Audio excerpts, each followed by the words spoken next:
Hi everyone, welcome to my channel. If you are new here, hi, my name is Suzanne. I am an elementary music teacher from the state of New Jersey.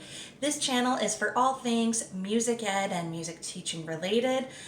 Today I have a very special video. Today I want to take you on a little technology journey. My school district has been virtual since March of 2020 when the pandemic started. If you're watching this now, today is January 13th of 2021. So we have been in this virtual game for almost a year now. So I feel like I've figured out some things along the way that might benefit some of you. I love to use some of these resources as anticipatory sets for my students. They're a great way to kind of read the virtual room and get a gauge of what everybody's thinking and feeling, and also just encouraging them to participate, because it can be hard when you're just staring at them through a screen, especially if they're anything like my 5th and 6th graders who like to keep their cameras turned off during virtual learning. So this is some of my ways I kind of keep them engaged, and hopefully you find some of these to be interesting. So I'm going to go to my computer and just keep on watching.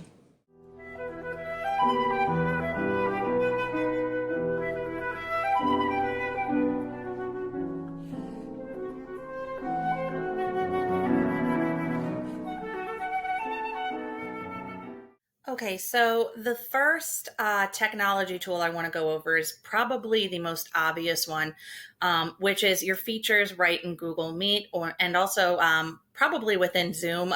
My district does not use Zoom, but I'm sure most of these features, if not more, are probably available to you. So in Google Meet, I'm just going to go ahead and start a meeting here, just random meeting. We'll just call it test. All right. All right, it's just going to be me in here, but you guys can see what I mean here. And so here's two of the ways I would engage students. So the first way is the most obvious way. You guys can probably see me on the screen here. The most obvious way is the chat feature, which you have to be careful with, because I find that children in the younger grades, like kindergarten, first grade, second grade, they sometimes tend to abuse the chat. So a lot of the times I will default this to being turned off so that they don't mess with that. But as the kids get older, like approaching 3rd, 4th, 5th, 6th grade, I tend to be okay with turning it on. If I do have a class that I have concerns with certain students in the room misusing it, I turn it on and preface it by saying, we're going to be using the chat for this, and this is what I expect. And if they don't meet those expectations, the chat gets turned off again. But I like to turn this on for older grades because, especially some of my older students, they don't like to keep their cameras on too often. They don't even like to unmute their microphone. So a lot of the times my 5th and 6th grade classes just look like rows of silent icons with their cameras turned off. So instead, I'll put this chat on, and they will respond through the chat. They have no problem typing. It just seems like they're, I don't know, shy, or they just aren't comfortable turning their cameras on. So that's one way I engage them. And sometimes I will type questions to them in the chat, or I'll prompt them, and that's a good way to engage them, and it's a really simple one. Another tool that you can find right in Google Meet is if you go over here to this shapes icon. So it's like the triangle, the square, and the circle. There's a couple different things you can do.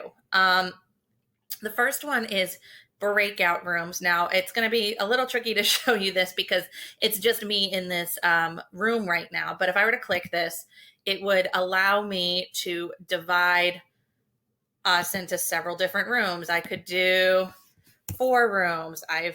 One time I accidentally typed 21 rooms, and it put my students in 21 rooms, which was crazy. But basically, let's say you want to have them work in small groups. I could say, okay, I'm going to divide them into 4 groups.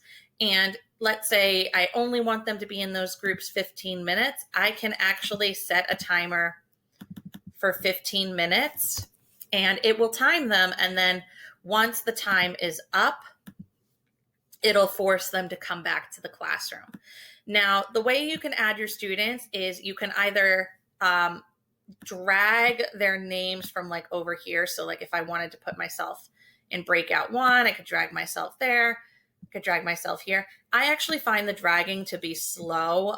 For me, I prefer to just type their names in and just quickly click them into the rooms I want them in. If you don't do it this way, it's just going to randomly assign them, and that might be fine for you. It just depends on the activity. I tend to like to choose the groupings because that way I can gauge who's going to work well together. The only thing with this that I find a little challenging is that because I'm the only teacher in the class, hopping between the different breakout rooms, I find it'll be a little challenging, but it works okay for certain activities. You just, you got to check on everybody. It can be a little tricky. So I wouldn't leave them in there too long. The second thing you can do is over here, these polls. So if you click here, I love to use this with my third graders because right now they're learning about musical genres. So what I'll usually do is I'll start us off singing a song in the genre, and I'll have them try to guess what the genre is. So I might click start poll and I'll write something like, listen to this song. What genre do you think we're learning today? And then I might put some choices like rock, pop, country. It'll let you put up to 10 choices, and then you would save it. And then I like to let them see the results so they can see what everybody's thinking. But if you want to keep it an anonymous poll, like if you're asking them about their feelings about something, maybe you want to keep it anonymous, you can always turn that off. When you're ready to launch your poll, you would just press this launch button, and then your students will be able to see it. And you can keep that poll going for the entire class period, or you can click end poll when you're ready to look at the results. You can have multiple polls saved up for your class sections, so you can kind of time them throughout the class period to keep them engaged. But those are some of my tools that I think are just really easy to use right in Google Meet. The students don't have to click a link, they don't have to go anywhere, and it's just an easy way for me to keep them engaged through questioning throughout the lesson. All right, so let's go to the next tool. All right, so the second tool I wanted to share is this website that is known as MenteeMeter.com. This is a great tool I love to use specifically at the beginning of lessons to just get a gauge of what everybody's thinking and what they might already know or understand. But you could also use this as a formative assessment or a exit ticket of some kind. It's a very versatile resource, and it's very, very simple for students to use. You can use it with a pretty young age. I probably wouldn't go lower than, I might not go lower than like second or third grade with this one, but it's really cool. All the interactive tools. You can see here, I have all the ones I've made for my different classes. I'm probably going to blur them just to kind of maintain some sense of privacy on here. But I want to just show you how some of these work. So I'm going to go to new presentation just so we'll just call it test. And this way I can just show you how this works. All right, so you can see on the right-hand side, it gives you so many different options of different ways you can engage your students. So now MenteeMeter, you can make a free account, and then, you can save all your presentations. You can duplicate them. So sometimes like I'll make a presentation that I have to use with 6 different classes, and I'll just duplicate it and I'll make one for each section. And it's just really easy. It's just like copy and paste. So one way you can do the classic poll. Maybe you type something like, who composed this piece? And maybe your options are Beethoven, Mozart, and maybe Haydn.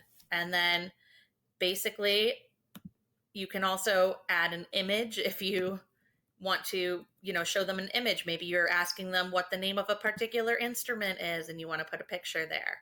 And then you want to figure out how you're going to show them the results. So if this way, they would show them through bars. You could also do a little donut hole or pie chart or dots where you can see like where the majorities are. There's different visuals that it will present to the class.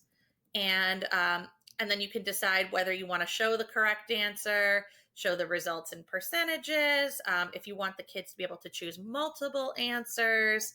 And I believe it will let you add another page to this where you click add slide. So if you want to engage them in something else, you can add something else to the next slide. So you could come up with a whole bunch of different questioning strategies that you can use throughout your lesson. I particularly like using it just kind of at the beginning of my lesson to gauge things. And then I like to engage my students other ways through the lesson, but it's up to you. It's very versatile. So another cool one here is the word cloud. This one I love using. This one I use more with older kids, but I might type something like, what types of genres can you think of? And then you can decide how many words they can type in. I think they can go up to 10. So maybe they can do 10 different answers. And if you want them to come up with even more, you can let them submit multiple times.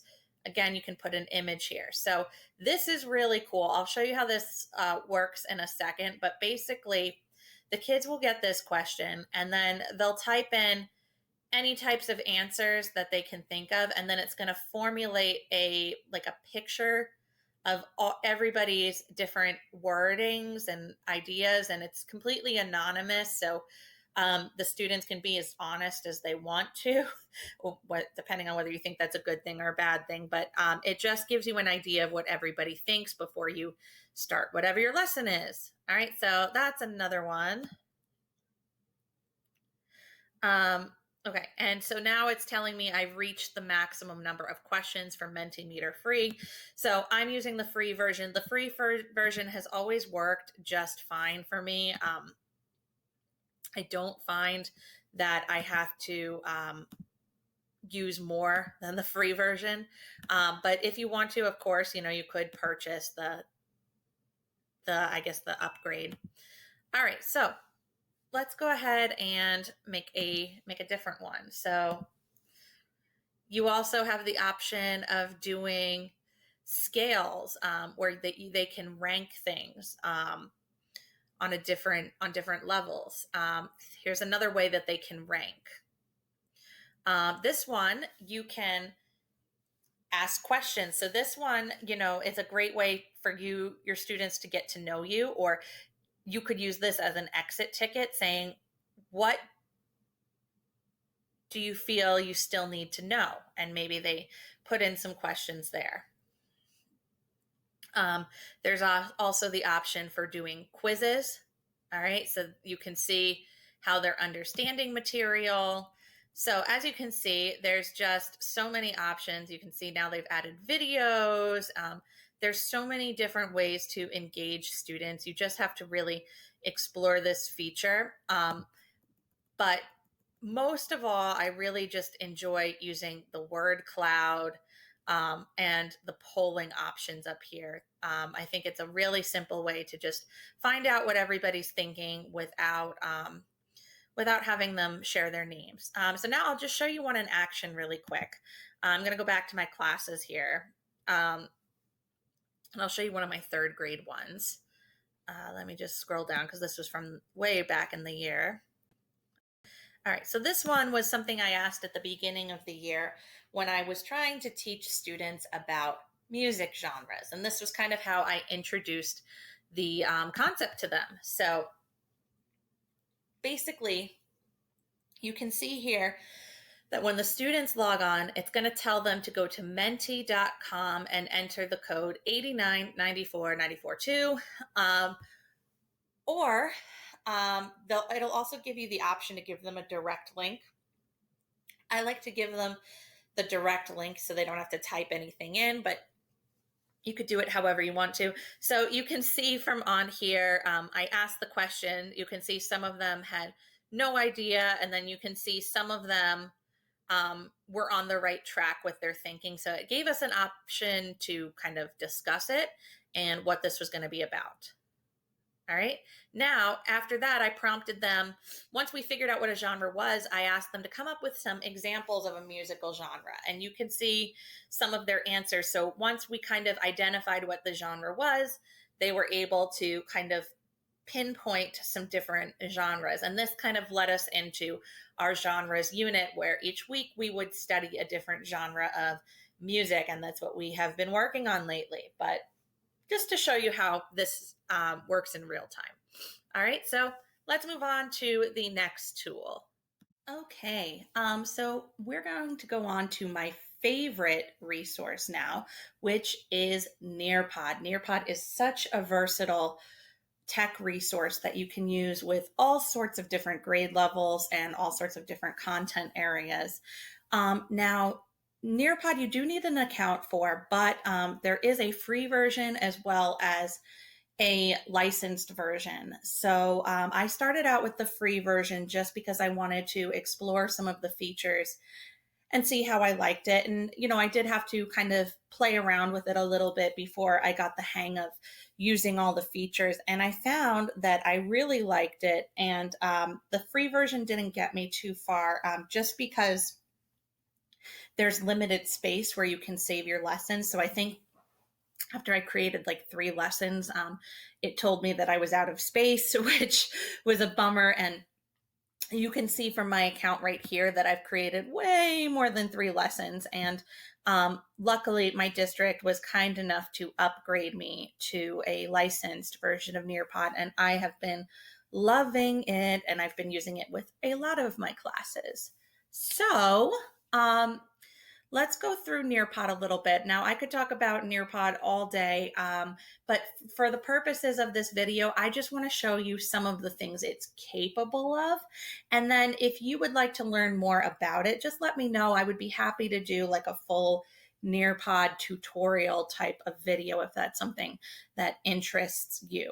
All right, so I'm going to pop on over here to Google Slides. And the reason I'm over here is because I usually start out in Google Slides when I make a Nearpod presentation, and that's because Nearpod is actually an extension of Google Slides. So to find Nearpod, you do have to have an account first, but once you've got that account set up, you're going to hop on over here to the add-ons section, and you're going to click Get Add-ons. Now, I already have Nearpod installed on my browser, but for you, it's just a simple search. You're just going to put in Nearpod, and it should come up. And I think I installed this within a minute. It was very quick. And then to open it up, you're going to pop on over to add-ons again. You're going to click on Nearpod, and you're going to click Open Nearpod. And then it'll open up this little toolbar on your right-hand side that has all the different features. I am not going to go through all of them because I would be here forever, but I'd just like to highlight a few of them. As you can see, when I scroll, there is a lot. Now, not all of these are going to be totally applicable to music, but I have been using this very successfully with lots of grade levels. I've used it with 1st grade. I've used it with 6th grade. It just depends on what interactive tools you decide to use. I love using this to just keep my students engaged and on task, because sometimes during virtual learning, we have a tendency to just talk at them and tell them. But by using Nearpod, I'm able to engage them through the lesson. So this is actually a lesson I have not done with my students yet. I'm going to be saving this one shortly. This is going to be for my 4th graders, but as you can see, it's just some traditional slides here until I get to about the 5th slide. And this is where I put my first interactive element, and I put an open-ended question. And when they go to this, it's going to be a timed question that my 4th graders are going to be prompted to type an answer to. Now, if you're working with younger kids, you might not want to have them do so much typing. So maybe you do a multiple choice, or you enable audio recordings where they can actually make a little voice memo instead of doing the typing. You can also set a timer for how long they have to work on something. You could set it for 30 seconds. You could set it for an hour. It just depends on what you're having them work on. So you can see that's my little question there, and they would get that at that point in the lesson. You can see at certain points, I prompt them with a quiz question that's going to come up on their device. Now, this looks a little weird right now because it's formatted in Google Slides, but once it goes into Nearpod, it integrates quite nicely. This tool, I want to show you this in real time. This is the Collaborate board. This is kind of like a virtual bulletin board where students can contribute some thoughts and ideas. So let me show you a past one that I did with my students. Okay, yeah, that one, it's right over here. And basically, I wrote a question saying, what is melody? Last week, we learned about melody. Type anything you remember about melody on this board. And what I love about this is it gives you the option to approve student answers. So if you have certain students who are off task, or you think that they're not going to take it seriously, you have the option to kind of filter what they post. Or if you have a trustworthy class, you can leave that feature turned off. But as you can see, the students contribute their answers. They're able to like each other's posts. If something is not so appropriate, I can go up here and I can delete it at any point.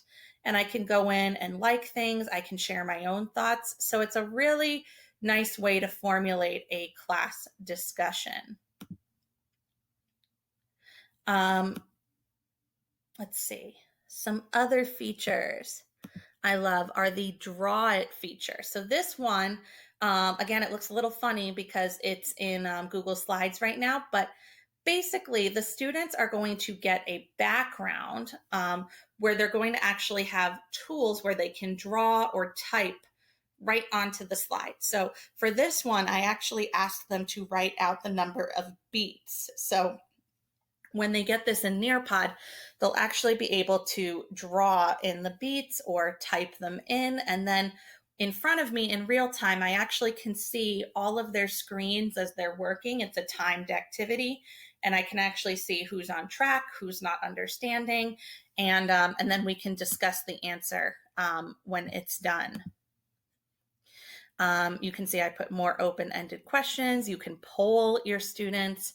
Okay. Another cool option is integrating videos. We all know that YouTube videos can be a little tricky with our students because sometimes the ads are not appropriate, or the suggested content is not appropriate. So Nearpod will let you take a YouTube video, and let me go over here. It'll let you take a YouTube video and convert it into Nearpod. So all those ads are going to be gone. And the really cool thing is I can actually put in questions to check for student understanding. So for example, right here, I decided I wanted to ask my students a question to ensure they're kind of on target. So I asked them, what is melody? And you can see these were their answers. This was you can see 53% of them chose A, 30% of them chose C, and only 30% of them chose the wrong answer. And what's cool is after the lesson, I can go back into the reports and I can check on which students chose the incorrect answer. So it kind of gives me data on who's understanding it and who might need a little more reinforcement. You can see over here, I put another question here that pretty much the majority got correct, except for the ones who were not participating, but that also gives me data on who is actively engaged in the lesson. All right. And finally, I wanted to show you just one more Nearpod lesson. This is one we're going to look at in real time together. I created this one for my second graders. So this one's a video, and you can see I'm prompted on how the students will view it. They can either watch it off my screen, so we're all seeing it in real time, or they can watch it independently. I like to keep this one on so we're all working at the same pace. I'm going to just move ahead here because I want to show you one last feature, which is the time to climb feature. Okay, so this is one of my favorite features. This is a really fun review game called Time to Climb. On Nearpod, the time to climb is right here. And basically, when you click it, you basically can create your own questions, and it creates this little quiz game for your students. You can time the questions, you can add images, you can make it a short game, you can make it a long game, but I just want to show you how it works. So it'll let you pick a theme, it'll let you decide if you want to randomize answers, sound settings, and then you're going to click continue. And now if I'm looking at it from the student's point of view, so here's the student's point of view. So it's going to prompt me to choose a character. I'll choose this little penguin right here, and I'll click start.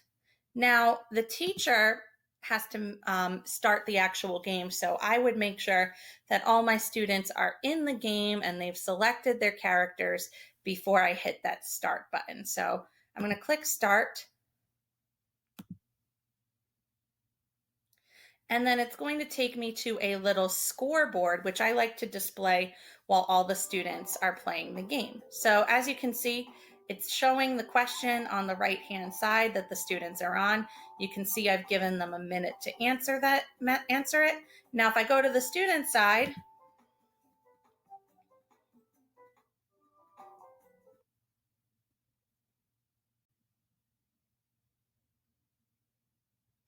all right, so I'm going to select the correct answer here, and you'll see my little guy is going to climb up the hill.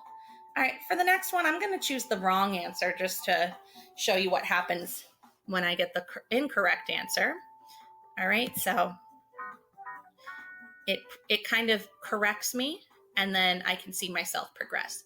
Now, from the teacher's perspective, I would be able to see my students' ranking and all their scores. The kids can get quite competitive with this game as they're going through it. So again, these are just some of the many features of Nearpod. I have not even used them all myself, but you can see it's such a great tool. Okay, so the next resource we're going to talk about is Flipgrid. This is another really big one that I could do a whole tutorial on, but today I'm just going to show you some of the features. So Flipgrid is a social media style platform that you can use with your students. I would double check with your administration that it is okay to use Flipgrid, because although it's a very easy platform, the students are videotaping themselves. It does have very excellent privacy settings. So you can set it up in a way that only you can see the videos, or only the students in the class can see the videos. So it's not like out there for the world to see, if that makes sense. So here I'm just showing you guys one simple assignment I made for my 5th graders. You can see I give them all the information here, and you can see I made a video for them on the right, going through the instructions and exactly what I want them to do. Once my students have taken the lesson and they've watched my video, then they can actually record their assignment. Now you can see here that I froze this topic. Now, if it was active, my students could still go in here and post their videos. However, this particular assignment we're looking at was from a previous trimester, so I no longer want my students going on here and submitting videos, because it's not going to count for this current term. But we're going to just scroll down here. I am going to be blurring out some faces just to maintain their privacy and all of that. But you can see here that some of them actually are very good at maintaining their own privacy. Some of them will use filters.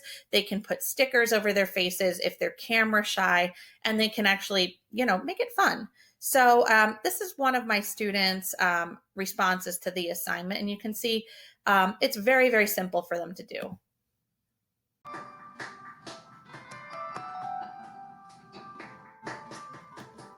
So the students can actually go on here.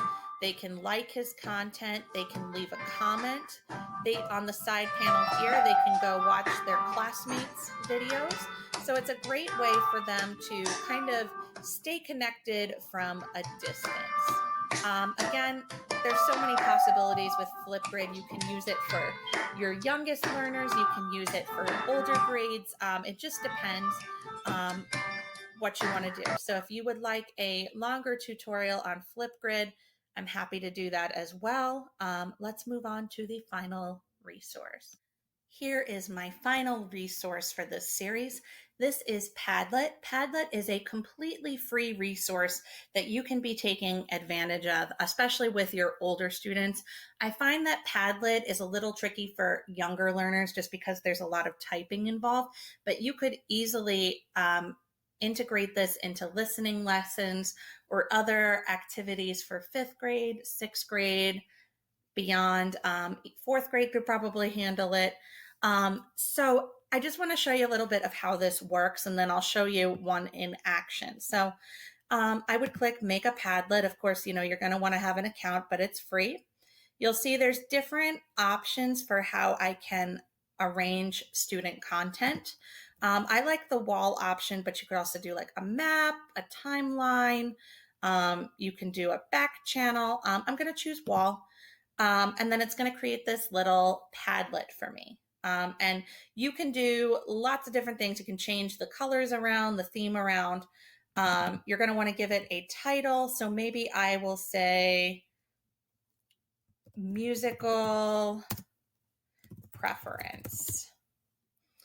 And then I'll ask the students, who is your favorite music artist and why? And maybe that will be my prompt to them. All right, so that's just the basic look of it, but you can set it all sorts of different ways. And then for the students to contribute, they just go down here to the pink plus icon, which becomes a little pencil when they hover over it.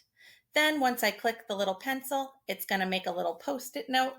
I'm going to title my post. So maybe my favorite artist is, I don't know, Jennifer Lopez. I don't know, I'm just picking somebody trendy. And then the students would type in why they like Jennifer Lopez or whoever it is that they're into. And that's just an example of like how you can create it. Now let me show you one that I actually did create. So I did a listen and respond with my 5th graders for, which one was this by? This was Handel's Hallelujah section of the Messiah.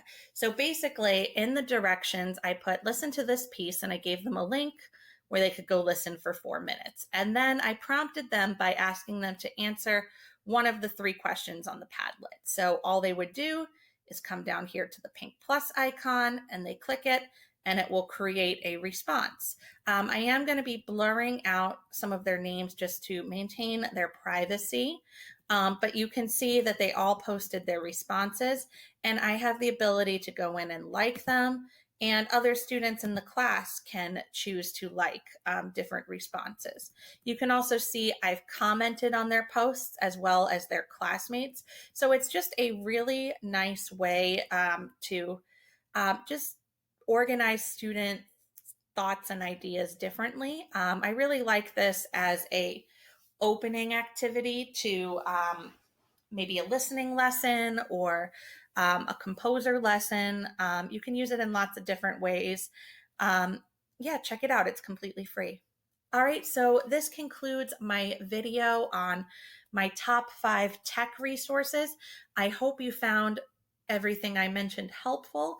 If there's any resource that you are interested in learning more about and you might like a tutorial on it, please let me know. I would be happy to make a little bit of a, sorry for the horrible lighting. This is editing me here, and I just realized that my Padlet video stopped recording at the end. So what I was trying to say is that if you liked any of the resources I mentioned and you would like a little bit of a longer tutorial on how to navigate some of the features, just leave a comment, let me know.